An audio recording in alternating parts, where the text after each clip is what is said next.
नमस्कार, मैं हूं आपके साथ मीनल और आप देख रहे हैं MNS न्यूज टीवी। आपका बहुत बहुत स्वागत है प्राइम टाइम में। शुरुआत करते हैं आज की बड़ी हेडलाइंस के साथ।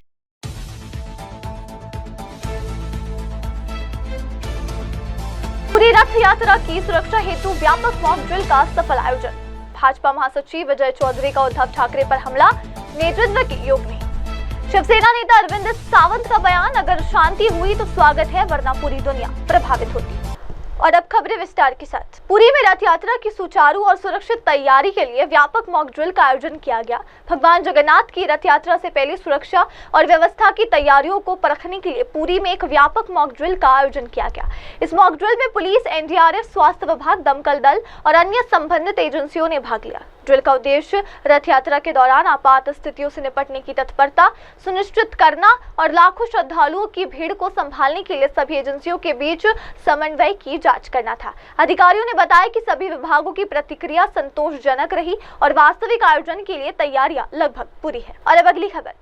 उद्धव ठाकरे नेतृत्व के योग नहीं, भाजपा महासचिव विजय चौधरी का बड़ा बयान। भाजपा के महासचिव विजय चौधरी ने शिवसेना प्रमुख उद्धव ठाकरे पर तीखा हमला करते हुए उनके नेतृत्व पर सवाल खड़े किए हैं। चौधरी ने कहा, उद्धव ठाकरे के आसपास के लोग उन्हें गलत दिशा में ले जा रहे हैं। उनके फैसलों के कारण शिवसेना के कई वरिष्ठ नेता नाराज हुए और पार्टी छोड़कर भाजपा में शामिल हो गए। देखिए, उद्धव ठाकरे के ये ड्राइवर जो है, ये उद्धव जी को गलत रास्ते पे लेके जा रहे हैं। इनके विचारों से कई शिवसेना के बड़े बड़े नेता नाराज होकर पार्टी छोड़ के भारतीय जनता पार्टी में, अन्य पार्टी में आए। खुद उद्धव जी ठाकरे राज्य के मुख्यमंत्री थे, तब ये मंत्रालय में भी जाते नहीं थे, ऑनलाइन सब गवर्नमेंट चलाते थे। इनके मंत्रियों को ये मिलते नहीं थे, इनके सांसद और MLA इनसे नाराज थे। और देश में और ये सबसे बड़ी राजनीति में हमें भी देखने को मिला कि जिसकी राज्य में सत्ता है, जो खुद मुख्यमंत्री है, उसके ही MLA, उसके ही कैबिनेट मंत्री उनके खिलाफ बगावत करते हैं और उनको छोड़ के दूसरी पार्टी स्थापित करते हैं।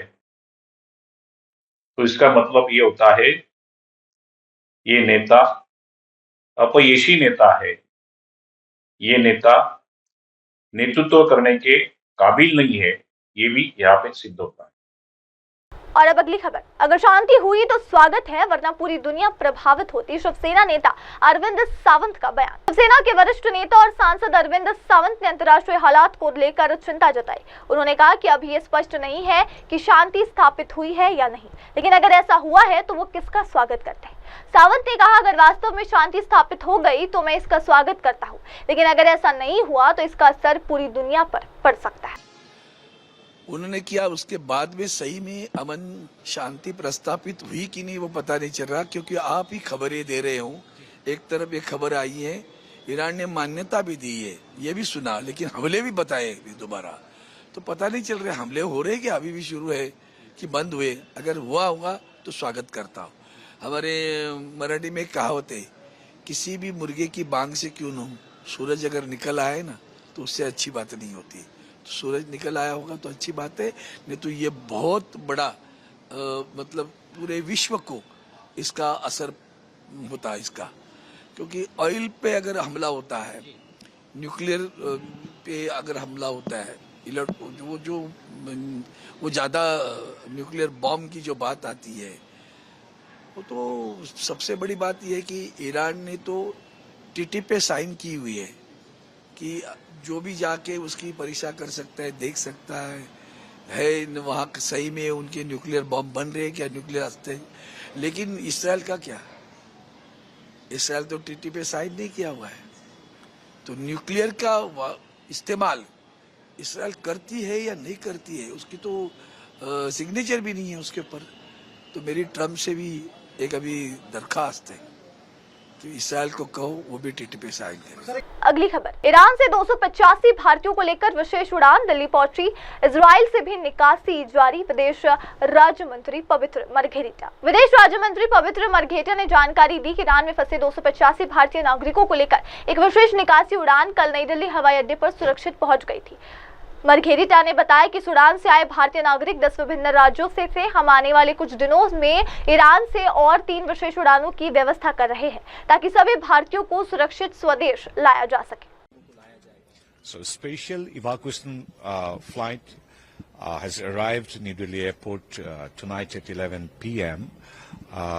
Carrying 285 Indian nationals from Iran. It arrived from Masad of Iran. In that plane, we had 285 Indian passengers, Indian nationals, mainly from 10 states, Bihar, Jammu Kashmir, Delhi, Uttar Pradesh, Rajasthan, Gujarat and Maharashtra. And the total number of evacuated Indian nationals from Iran stands now at 1,713, and we have scheduled 2-3 more flights from Iran for the next 2 days. And the same way, we are in constant contact with all our Indian nationals residing there in Iran and Israel also. So I'm very glad to say that from Israel also 162 Indian nationals have already crossed border to Amman of Jordan, and within a day or two those Indian nationals will also be brought safely to India. Sir, also just wanted to check with you, we also got some foreign nationals out also from there. It's the Vishwa Bandhu, we playing the role of Vishwa Bandhu, isn't it? I mean, yes, definitely, along with bringing our own Indian citizens. If any other friendly nations request us to evacuate their citizens also, definitely being a Vishwa Bandhu, we always look forward to cooperate, to help the people in distress. And obviously, we look forward to bring all our people in distress, bring back to India, along with, if need be, other citizens of other countries as well. Thank you. और अब अगली खबर, दिल्ली में एक दिन में 3,400 गड्ढे भरने का लक्ष्य। मंत्री प्रवेश वर्मा ने सीआर पार्क में लिया कार्यों का जायजा। दिल्ली के लोक निर्माण विभाग मंत्री प्रवेश वर्मा ने सीआर पार्क इलाके में गड्ढा भराई अभियान का निरीक्षण किया।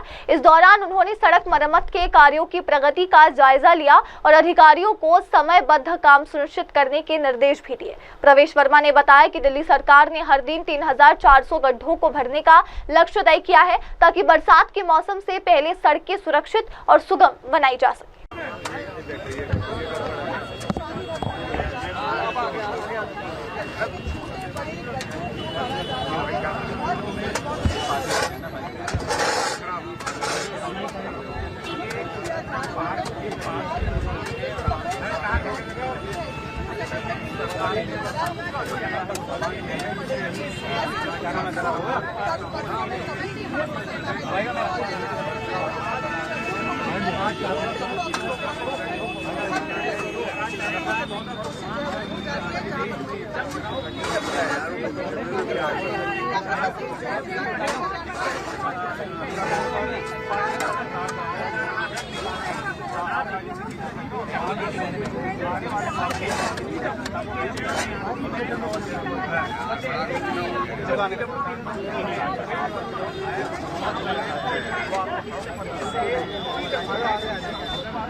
और अब अगली खबर, मातृभाषा में शिक्षा देना जरूरी, हर राज्य सरकार को लागू करना चाहिए। भाजपा सांसद संजय जायसवाल का बयान। हिंदी भाषा को लेकर चल रहे विवाद के बीच भाजपा सांसद संजय जायसवाल ने मातृभाषा में शिक्षा की आवश्यकता पर जोर दिया है। उन्होंने कहा कि शिक्षा नीति यानी कि एनईपी के तहत ये महत्वपूर्ण है कि छात्रों को उनकी मातृभाषा में पढ़ाया जाए। संजय जायसवाल ने कहा कि नई शिक्षा नीति के अनुसार मातृभाषा में पढ़ाई बेहद जरूरी है और समस्या इसलिए आ रही है क्योंकि मौजूदा शिक्षा प्रणाली हिंदी में पढ़ाई को बढ़ावा नहीं देती। जो एनईपी पॉलिसी है उसमें सबसे पहला है कि हम अपनी मातृभाषा में सब करें। विवाद वही हो रहा है जहां पर आज भी मेडिकल और इंजीनियरिंग की पढ़ाइयां अपनी मातृभाषा में नहीं शुरू हो सकी हैं। हम माननीय प्रधानमंत्री जी ने अनुरोध किया है तमिलनाडु सरकार से कि कृपया कर जब इस देश में मातृभाषा में सभी पढ़ाई करनी है तो कृपया कर तमिल में मेडिकल और इंजीनियरिंग की भी पढ़ाई करें। भारत सरकार का स्पष्ट मानना है कि कोई भी बच्चा अपनी मातृभाषा में सबसे अच्छे से चीजें जान सकता है, सीख सकता है, और इसलिए जैसे उत्तर भारत में जिन प्रदेशों की मातृभाषा हिंदी है वहां पर आज इंजीनियरिंग और मेडिकल की पढ़ाई भी हम हिंदी में प्रयास कर रहे हैं। तो वैसे ही जिस प्रदेश की जो मातृभाषा है वहां उस भाषा में हायर एजुकेशन की पढ़ाई होने से बच्चों में लर्निंग की क्षमता भी बढ़ेगी और बहुत लाभ होगा। मैं खुद मेडिकल कॉलेज का स्टूडेंट रहा हूं और उस समय CPMT एग्जाम होता था जो आज नीट होता है, हिंदी इंग्लिश दोनों में होता था। जब हम मेडिकल कॉलेज में पहुंचते थे तो जो मेरे हिंदी मीडियम के साथी थे उनको बहुत सारी दिक्कतें मेडिकल कॉलेज में जाके होती थी क्योंकि वो इंग्लिश पढ़े नहीं थे। आज यह माननीय मोदी जी का निर्णय है कि हर प्रदेश में हायर एजुकेशन भी अपनी मातृभाषा में हो, बहुत ही अच्छा निर्णय है और हर सरकार। और अब देखते हैं अगली खबर। जम्मू कश्मीर में फिर लौटेगा गर्म और उमस भरा मौसम। 25 से 27 जून तक भारी बारिश की संभावना। मौसम वैज्ञानिक मुख्तार अहमद। भारतीय मौसम विभाग के वैज्ञानिक मुख्तार अहमद ने जम्मू कश्मीर और उत्तराखंड समेत आसपास के क्षेत्रों के मौसम को लेकर महत्वपूर्ण जानकारी दी है। उन्होंने बताया कि तीसरे सप्ताह से जम्मू कश्मीर में भीषण गर्मी देखने को मिली। इस दौरान कुछ इलाकों में विशेष रूप से उत्तराखंड और उसके आसपास के राज्यों में मानसून सक्रिय हो गया। 20-21 जून को जम्मू डिवीजन में अच्छी बारिश दर्ज की गई। थर्ड वीक से जो है काफ़ी ज़्यादा गर्मियाँ देखी गई through out Jammu and Kashmir, और कुछ एक जगहों पे खासकर थर्ड वीक में ही मानसून जो है ऑनसेट हुआ था, खासकर उत्तराखंड या नेबरिंग स्टेट्स की अगर हम बात करेंगे तो 20-21 के आसपास यहाँ जम्मू डिवीजन में भी अच्छी बारिशें हुई। तो उसको मद्देनज़र रखते हुए फिर 22 को जो है मानसून ऑनसेट जो है डिक्लेयर किया पूरे जम्मू कश्मीर के अंदर, और यहाँ वैली के अंदर भी जो है कुछ एक जगहों पर हल्की बारिशें हुई। तो अभी कमिंग डेज में खासकर आज और कल थोड़ा सा रेनफॉल एक्टिविटी थोड़ा सा कम होगा, जिसके कारण जो एक बार फिर हॉट एंड ह्यूमिड वेदर जो है रहने के चांसेस हैं with possibility of heat wave eight isolated places. बाकी 25 से जो है एक बार फिर वेट स्पेल के चांसेस हैं through out Jammu and Kashmir, और बारिशें जो है लगभग 27 जून तक रह सकता है। इस बीच इंटेंस शावर्स कुछ एक जगहों पे मॉडरेट टू हैवी बारिशों के भी चांसेस हैं। फिर 28 से भी जो है बारिशें रहेंगी, इंटरमीडिएट लाइट रेन कुछ एक जगहों पे मॉडरेट रेन।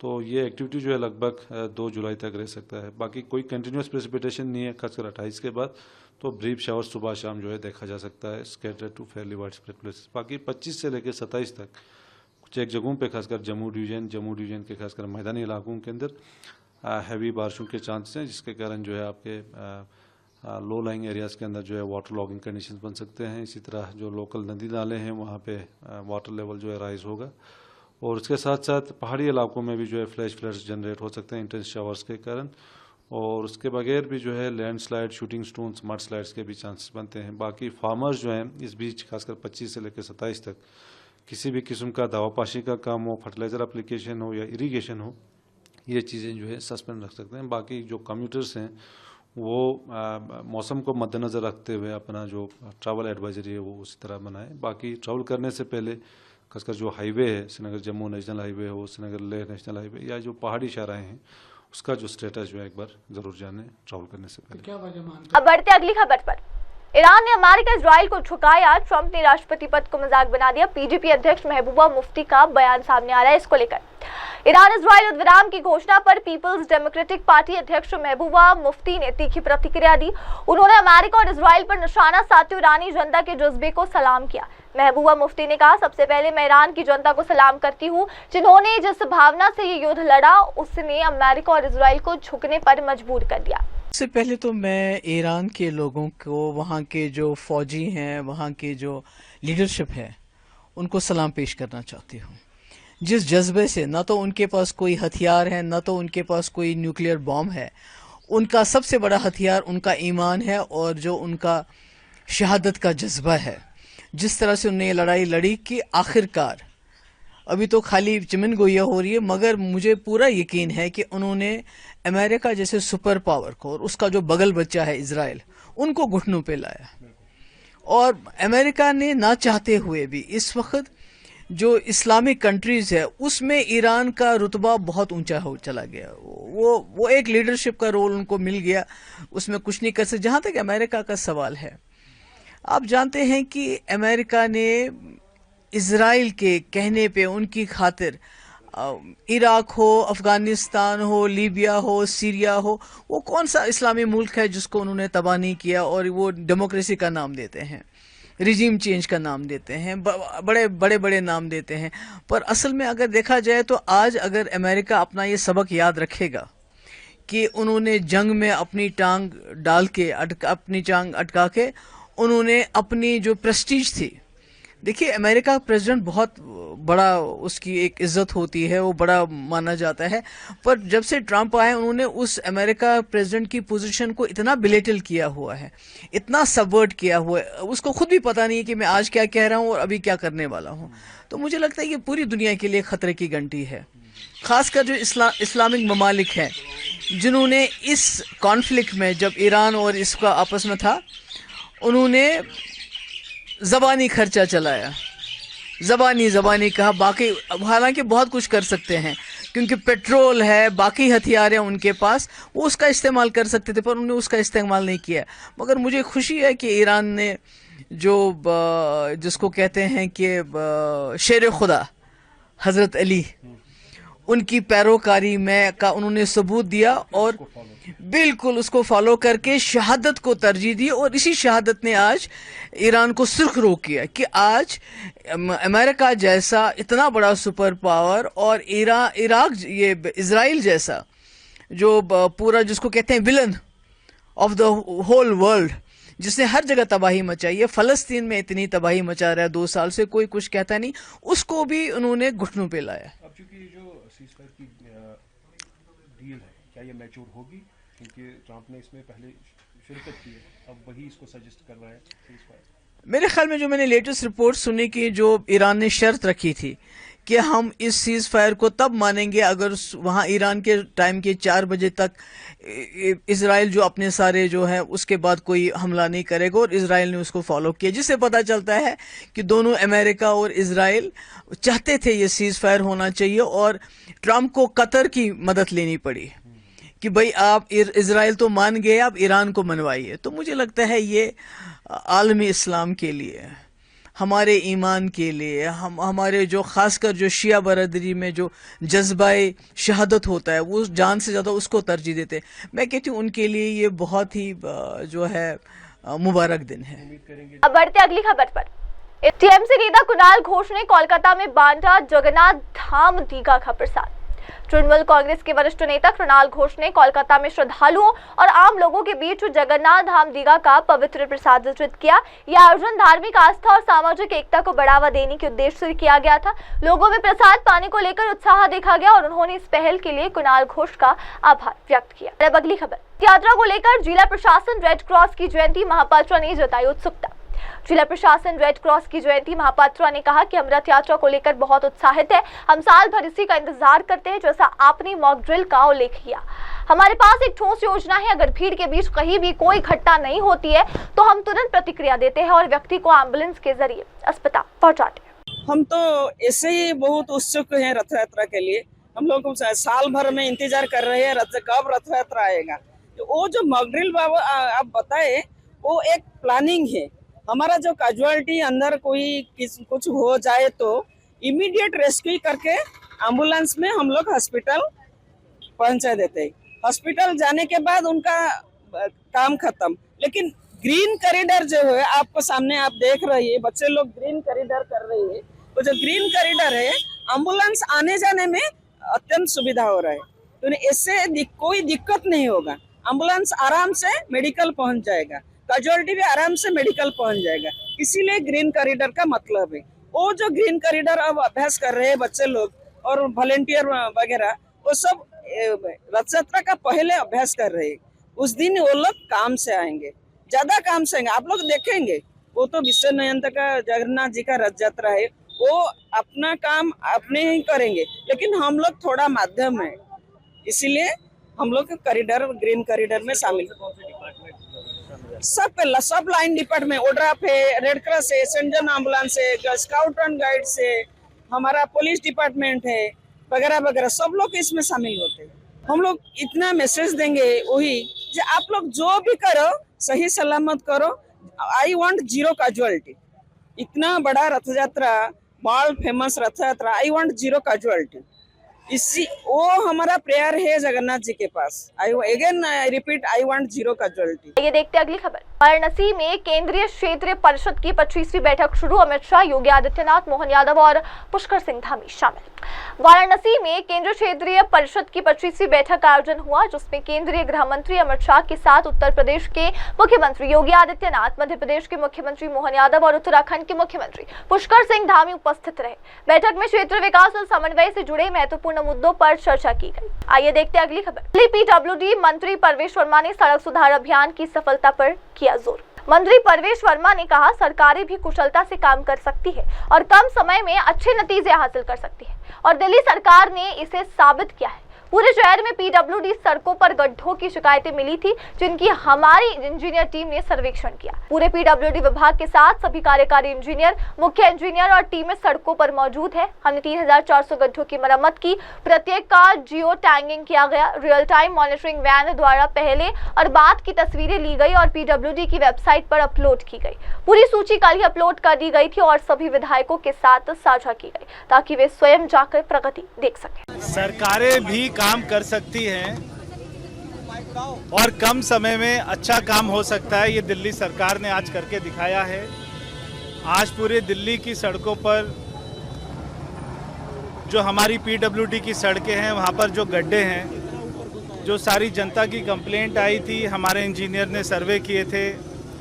आज पूरी पीडब्ल्यूडी डिपार्टमेंट अपने फुल फोर्स के साथ में, सारे इंजीनियर, हमारे जेई, हमारे एई, एक्सियन, सारे एग्जीक्यूटिव इंजीनियर सभी सड़कों पर उतरे हुए हैं, सारे चीफ इंजीनियर, और हमने 3400 गड्ढे आइडेंटिफाई कर रहे हैं। उनका पूरे जियो टैगिंग के साथ में हमारी रियल टाइम मॉनिटरिंग वैन चल रही हैं। उनकी पिक्चर्स लेकर बिफोर आफ्टर की वो पीडब्ल्यूडी की साइट पर अपलोड हो। कल हमने पूरी लिस्ट को अपलोड किया, विधानसभा वाइज सारे विधायकों को भी दिया। सभी विधायक जाकर देख रहे हैं। हमें दिल्ली वासियों को अच्छी सड़कें देने का जो हमारा वायदा है, उसको हम पूरा करेंगे। देश में और पूरे दुनिया में ऐसा कभी नहीं हुआ कि एक ही दिन में इतने गड्ढों को भरने का काम किया गया है। 50% से ज़्यादा गड्ढे अभी तक भर लिए गए हैं और शाम तक ये हमारा टारगेट, हमें उम्मीद है कि 3400 से ज़्यादा ही होंगे, कम नहीं होंगे। ये दिखाता है कि सरकार में पारदर्शिता है, सरकार में पूरी तरीके से ईमानदारी है, और जो हमने वायदा किया है हम उसको पूरा करने के लिए एकदम दृढ़ संकल्प है। देखिए, जब हमें पता लगा कि मानसून इस बार दिल्ली में जल्दी आ रहा है, तो दिल्ली वालों को परेशानी ना हो, इसलिए हमने पूरी ताकत के साथ में इसको बनाने का काम कर रहे हैं। 4 महीने से जब से सरकार बनी है, तब से आम आदमी पार्टी के बनाए हुए सारे गड्ढों को तो भर ही रहे हैं, सड़कों के गड्ढे भी भर रहे हैं। हम दिल्ली में नई सड़कें भी बना रहे हैं, मगर ये टेम्परेरी अरेंजमेंट है। मगर जो गड्ढे की क्वालिटी है, अगर सड़क कोई 2 साल पहले, 3 साल पहले बनी है, वहाँ पर गड्ढा होता है, तो ये गड्ढा कम से कम भी आने वाले 3 साल चलेगा, इस बात की गारंटी है। और फिर उतने समय में दिल्ली की सारी सड़कों का एक बार पुनः से उसको डालने का काम भी हम लोग कर रहे हैं। पूरी दिल्ली की सड़कें, हमारी 1400 किलोमीटर की सड़कें पीडब्ल्यूडी की, सारी 1400 किलोमीटर की सड़कें आने वाले 1 से 1.5 साल में पूरी सड़कें सारी रिले कर देंगे। और दर्शकों, अब देखते हैं अगली खबर। प्रधानमंत्री मोदी ने श्री नारायण गुरु और महात्मा गांधी के संवाद की शताब्दी समारोह में दी स्वतंत्रता आंदोलन को नई दिशा। प्रधानमंत्री नरेंद्र मोदी ने श्री नारायण गुरु और महात्मा गांधी के ऐतिहासिक संवाद की शताब्दी समारोह में कहा कि यह घटना स्वतंत्रता आंदोलन को एक नई दिशा देने वाली थी। उन्होंने बताया कि 100 साल पहले हुई इस मुलाकात ने देश के स्वतंत्रता संग्राम को न सिर्फ नया रूप दिया, बल्कि स्वतंत्र भारत के सपने को भी गहरा अर्थ प्रदान किया। प्रधानमंत्री ने कहा है कि सभा में मौजूद सभी लोग एक जैसे महत्वपूर्ण पल का साक्षी है, जिसने भारत के इतिहास में अमूल्य योगदान दिया है। प्रिय पेट मलयाली सहोदरी सहोदरन मार्को एंडे विनीत माए नमस्कारों।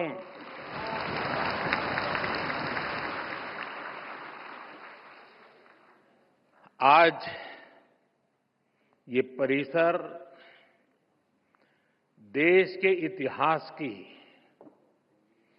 एक अभूतपूर्व घटना को याद करने का साक्षी बन रहा है। एक ऐसी ऐतिहासिक घटना जिसने न केवल हमारे स्वतंत्रता आंदोलन को नई दिशा दी, बल्कि स्वतंत्रता के उद्देश्य को, आजाद भारत के सपने को ठोस मायने दिए। 100 साल पहले श्री नारायण गुरु और महात्मा गांधी की वो मुलाकात आज भी उतनी ही प्रेरक है, उतनी ही प्रासंगिक है। 100 साल पहले हुई वो मुलाकात सामाजिक समरसता के लिए, विकसित भारत के सामूहिक लक्ष्यों के लिए आज भी ऊर्जा के बड़े स्रोत की तरह है। इस ऐतिहासिक अवसर पर मैं श्री नारायण गुरु के चरणों में प्रणाम करता हूं। आइए बढ़ते अगली खबर की ओर। आपातकाल की 50वीं वर्षगांठ पर समाजवादी पार्टी नेता अवधेश प्रसाद ने केंद्र से लोकतंत्र योद्धाओं की पेंशन बढ़ाने की मांग की है। समाजवादी पार्टी के नेता अवधेश प्रसाद ने केंद्र सरकार से आपातकाल के 50 वर्षों के अवसर पर लोकतंत्र योद्धाओं की पेंशन 20,000 रुपए से बढ़ाकर 50,000 रुपए करने की अपील की। उन्होंने कहा, आपातकाल 1975 में लागू हुआ था, मुझे भी जेल जाना पड़ा, मैं वहां काफी समय रहा, मेरी मां इसी दौरान गुजर गई, लेकिन मुझे पैरोल नहीं मिला। कई लोग जेल गए थे, लोकतंत्र के योद्धा बहुत कम रह गए जिन्होंने उनका सम्मान किया, वे केवल मुलायम सिंह और अखिलेश यादव है। मुझे भी 20,000 रुपए पेंशन मिलती है। इमरजेंसी को लगभग कल 50 साल पूरे हुए हैं। वहीं सरकार ने घोषणा की जितने भी डॉक्यूमेंट है, जितने भी कुछ चीजें इमरजेंसी के समय, उसको म्यूजियम में रखा जाएगा। सरकार के इस फैसले को कैसे देखते हैं आप सर? इमरजेंसी को आप समर्थन करते हैं? क्योंकि हालांकि हमने देखा था इस पर कांग्रेस माफी देखिए, ऐसा है, इमरजेंसी इस देश में आपातकाल की घोषणा जी 25 जून 75 को हुई थी। बिल्कुल सर। मुझे भी आपातकाल में जेल में रहना पड़ा। फैजाबाद की जेल और लखनऊ की जेल में मुझे जी काफी दिन तक रहना पड़ा। जी जेल की यातना के समय मेरी मां का निधन भी हो गया। जी सर। मेरी मां की लाश 4 दिन तक पड़ी रही। जी सर। इंतजारी में कि मुझे छोड़ा जाए, मां का हम दर्शन कर पाए। लेकिन उस समय चन्ना रेड्डी जी उत्तर प्रदेश के मुख्यमंत्री थे, उन्होंने पैरोल पर मुझे मां की आखिरी दर्शन करने के लिए नहीं छोड़ा। जी सर। तो ये है 25 जून को, और पूरा देश कैद खाना हो गया था। हमारे नेता माननीय मुलायम सिंह यादव जी, उसमें माननीय चौधरी चरण सिंह जी, अटल जी, अडवाणी जी और सारे देश के कांग्रेस के छोड़कर सारे नेता जो है ये, और देश एक तरह से कैद खाना हो गया था जी। लेकिन आज मैं मांग करता हूं कि हमारे देश में ये लोकतंत्र सेनानी बहुत कम बने जी, बहुत कम बचे हैं। अगर लोकतंत्र सेनानियों को उत्तर प्रदेश में किसी ने सम्मान दिया है तो हमारे नेता माननीय मुलायम सिंह जी ने किया है, माननीय अखिलेश जी ने किया है, और लोकतंत्र सेनानी को पेंशन दिया है। हम भी लोकतंत्र सेनानी हैं, हमको भी 20,000 रुपए पेंशन मिलती है। मैं केंद्र सरकार से मांग करता हूं कि कम से कम कल घोषणा करें जी कि कम से कम 50,000 रुपए लोकतंत्र सेनानियों को पेंशन सम्मान निधि दिया जाए और उनका सम्मान स्वतंत्रता सेनानी के रूप में किया जाए और हर तरह से उनको सम्मान किया जाए। मैं मांग करता हूँ। मतलब ये मानते जो कांग्रेस ने उस समय इंदिरा गांधी ने किया था, कहीं ना कहीं गलत फैसला था उनका, आज भी आप विरोध करेंगे सर? ऐसा है, हमने कह दिया ना, अब वो परिस्थिति थी। बिल्कुल सर। अपनी परिस्थितियों के साथ में उन्होंने किया था जी, तो हम उसमें कोई और टिप्पणी नहीं करेंगे। हमने तो बता दिया कि हम खुद काफी दिनों तक जेल में रहे, हमारी माँ का निधन भी हो गया। लेकिन जो भारतीय जनता पार्टी आज बात करती है और सरकार में है, केंद्र की सरकार में है, तो अगर और ज्यादातर लोग उसमें जनसंघ के लोग, आनंद मार्गी लोग सब जेल में ज्यादातर गए थे और आज बहुत कम है, उनकी संख्या कम है, तो उनके सम्मान में कम से कम केंद्र सरकार को 50,000 रुपये पेंशन या सम्मान निधि के रूप में दिया जाए और उनको देश में स्वतंत्रता सेनानी के रूप में माना जाए और सम्मान किया जाए। और अब अगली खबर, सीएम योगी के जनता दरबार में स्कूल दाखिले की मन्नत करने वाली बच्ची को मिली दाखिला। मुरादाबाद के सीएल गुप्ता वर्ल्ड स्कूल में नई नामांकन। मुख्यमंत्री योगी आदित्यनाथ के जनता दरबार में मस्ती भरे अंदाज में स्कूल में दाखिला देने की गुहार लगाने वाली एक छोटी बच्ची को अब दाखिला मिल गया है। सीएम योगी के निर्देश के बाद मुरादाबाद के सीएल गुप्ता वर्ल्ड स्कूल ने उसे आरटीई एक्ट के तहत नर्सरी क्लास में नामांकित कर दिया। यह कदम सरकार की सभी बच्चों को शिक्षा उपलब्ध कराने की प्रतिबद्धता को दर्शाता है। हाँ, क्या कहा आपने उनसे मिलकर? मैंने ये कहा था, खाली बस यही कहा एडमिशन करा दो, तो फिर वो क्या कहा? तो वो कह रहा है करवा दूंगा। उन्होंने आपसे कहा स्कूल जाना चाहती हो नहीं जाना चाहती? वो कह रहे हैं नहीं जाना चाहती, तो मैंने क्या जाना चाहती हूँ। उन्होंने पूछा कौन सी स्कूल में जाना चाहती है? हैं? उन्होंने पूछा आपसे कौन सी स्कूल में जाओगी आप? तो मैंने बताया सील गुप्ता में। आप सीएल गुप्ता में ही जाना चाहती थी? सील गुप्ता में जाना चाहती थी। अच्छा, खुश हैं आप? एडमिशन हो गया आपका? हाँ, हो गया एडमिशन तो। अच्छा, खुश हैं आप? हाँ, मैं बहुत खुश हूँ। अच्छा, मुख्यमंत्री जी से मिलेंगे तो क्या कहेंगी आप अब? Thank you. और अभी फिलहाल के लिए बस इतना ही। अब लेते एक छोटा सा ब्रेक के बाद लौटेंगे और देखेंगे देश दुनिया की तमाम बड़ी खबरें। तब तक के लिए आप जुड़े रहे मेरी सहयोगी श्रद्धा तिवारी के साथ और देखते रहिए MNS न्यूज टीवी। नमस्कार, मैं हूं Abhishek Bachchan. Keep watching MNS news. आप देख रहे हैं MNS न्यूज, सच